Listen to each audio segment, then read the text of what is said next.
नमस्कार, आप सभी का बहुत बहुत स्वागत है योग और सेहत पर आधारित हमारे इस बेहद खास कार्यक्रम स्वस्थ विचार में। मैं हूं आपके साथ, आपका साथी विकास।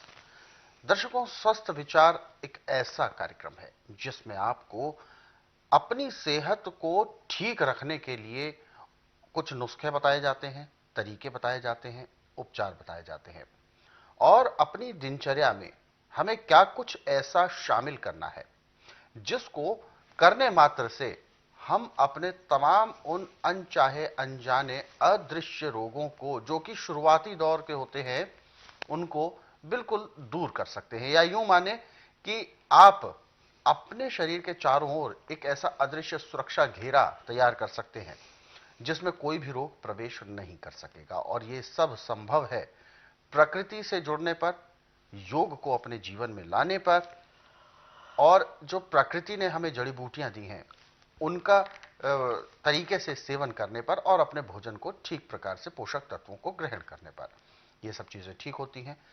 इन सभी विषयों पे हम रोजाना चर्चा करते हैं और आपको नए नए रोगों के बारे में, अलग भांति भांति के जो विकार उत्पन्न होते हैं शरीर में, उसके बारे में बताते हैं और इन सभी विषयों में हमारा मार्गदर्शन करते हैं जाने माने आयुर्वेद के ज्ञाता गायत्री सिद्ध पंडित श्री लक्ष्मण दास रतन भारद्वाज जी।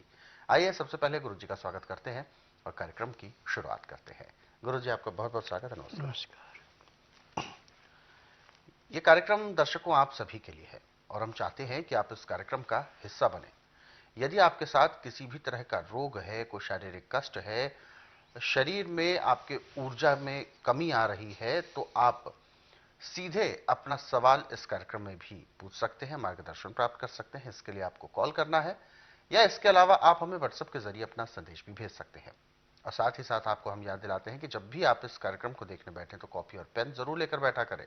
जो भी नुस्खे उपचार आपको बताए जाएं उनको आप लिख जरूर लें। तो आगे बढ़ते हैं और शुरू करते हैं आज के मुख्य विषय पर चर्चा।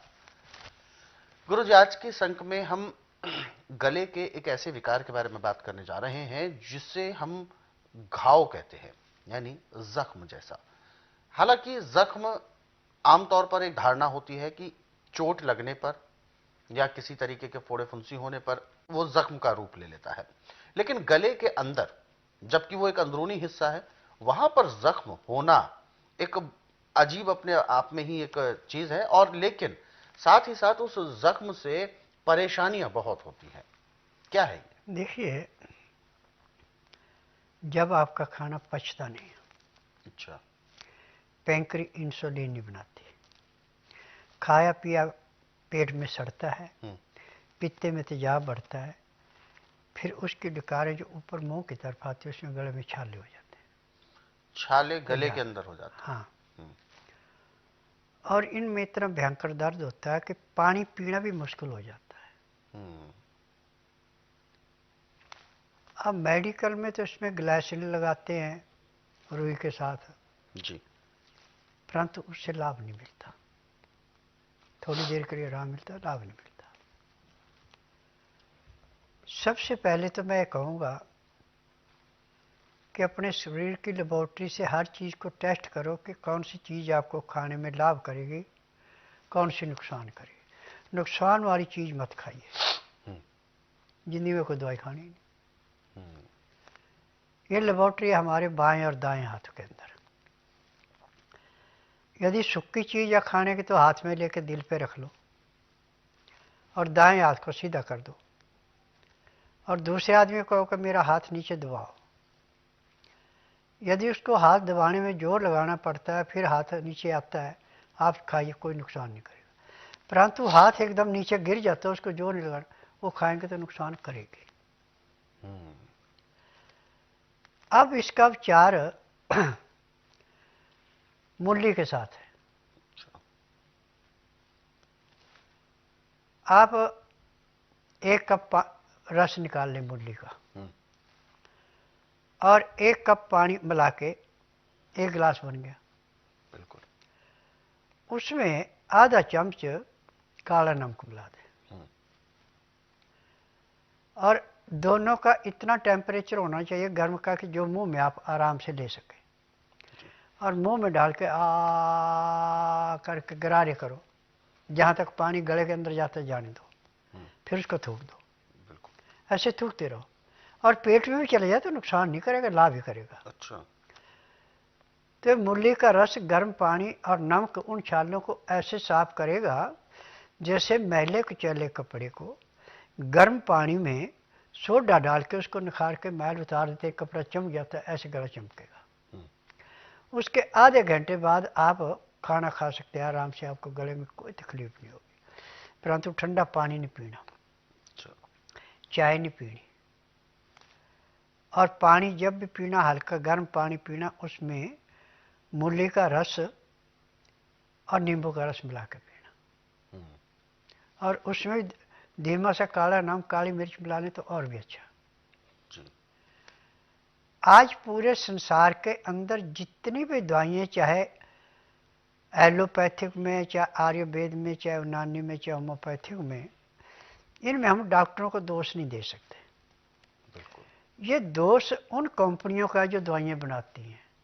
जब वहाँ से दवाई में लिखा तो कुछ है और करते कुछ हैं, वो लाभ नहीं देती।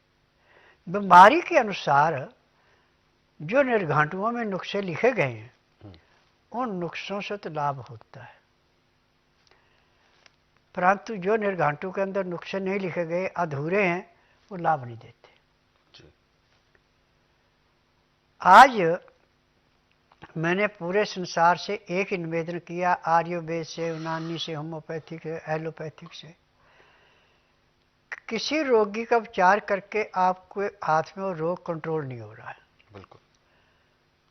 तो उस रोगी को आप बुधवार छोड़कर गुरुवार से लेकर मंगलवार के बीच में मेरे आश्रम में लाइए। जिस दिन लाना उस दिन रात्रि 10 बजे तक खिला पिला के, दातन कूला खुरा के, बड़ी इलायची उसको मुंह में चूसने के लिए दे दें। सुबह जब तक नाड़ी परीक्षण किया, एक बूंद भी पानी मुंह में नहीं जाना चाहिए, इन्हें कुछ खाने को देना। फिर 9 से 10 के अंदर उसका नामकरण कराना, 10 से 12 में नाड़ी परीक्षण करूँगा, मैं बोलूँगा कि तकलीफ है। उसके बाद दवाइयाँ खाने की हैं, पीने की हैं, मालिश करने का तेल है, आँख में, नाक में, कान में डालने की दवाइयाँ, दांत पंजा, यानी जिस जिस चीज़ की जरूरत पड़ेगी वो मैं दूँगा। यदि दवाई लेंगे तो उसी दिन कम से कम 20% आराम तो उसको जरूर मिलेगा, और 15 दिन में 50 से 60% आराम मिलेगा। महीने में रोग समाप्त होगा, दवाइयाँ बंद हो जाएगी।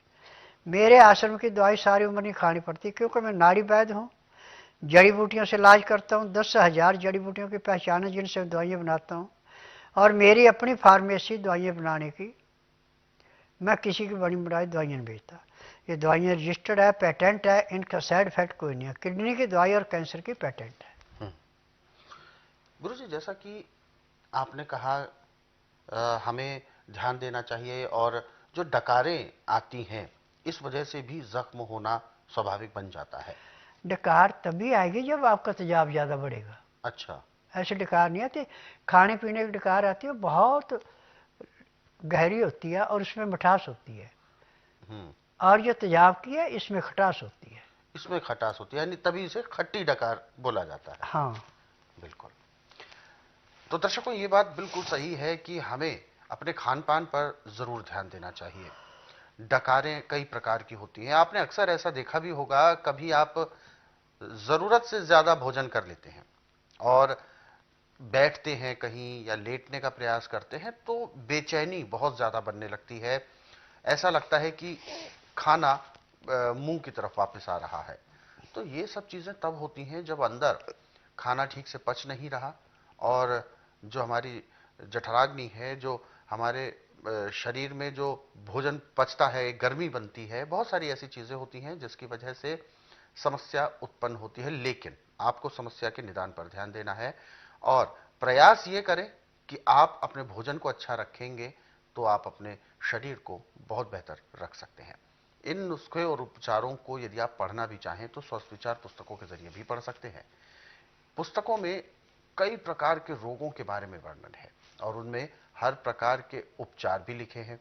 और इन उपचारों में सबसे बड़ी विशेषता है कि जो भी चीजें प्रयोग करने का इसमें तरीका बताया है, वो सारी चीजें अमूमन आपके रसोई घर में ही उपलब्ध होती हैं। तो पुस्तकें यदि आप मंगवाना चाहते हैं तो इसके लिए आपको हेल्पलाइन नंबर पर कॉल करना होगा। नंबर आपके टीवी स्क्रीन पर है। और दर्शकों, यदि आप इस कार्यक्रम से अभी जुड़ना चाहते हैं तो बिल्कुल भी देर ना करें, फोन उठाएं, हमें कॉल करें या आप हमें व्हाट्सएप के जरिए अपना संदेश भेज सकते हैं। आगे बढ़ गायत्री सिद्ध पंडित लक्ष्मण दास रतन भारद्वाज जी के 70 वर्षों के अनुभवों से लैस इन पुस्तकों में होगी सेहत से जुड़ी हर एक जानकारी। तो आज ही स्वस्थ तन और सुखी जीवन के लिए ऑर्डर कीजिए स्वस्थ विचार की 10 पुस्तकों का सेट मात्र 950 रुपए में। ऑर्डर के लिए अभी संपर्क करें। इन पुस्तकों के लिए डीडी आपको स्वस्थ विचार के फेवर में भेजना होगा। अब आप अपने पसंदीदा कार्यक्रम स्वस्थ विचार को लाइव देख सकते हैं रोजाना सायं 7:30 बजे से 8:30 बजे तक सिर्फ YouTube के संस्कृति टीवी चैनल पर। Subscribe now.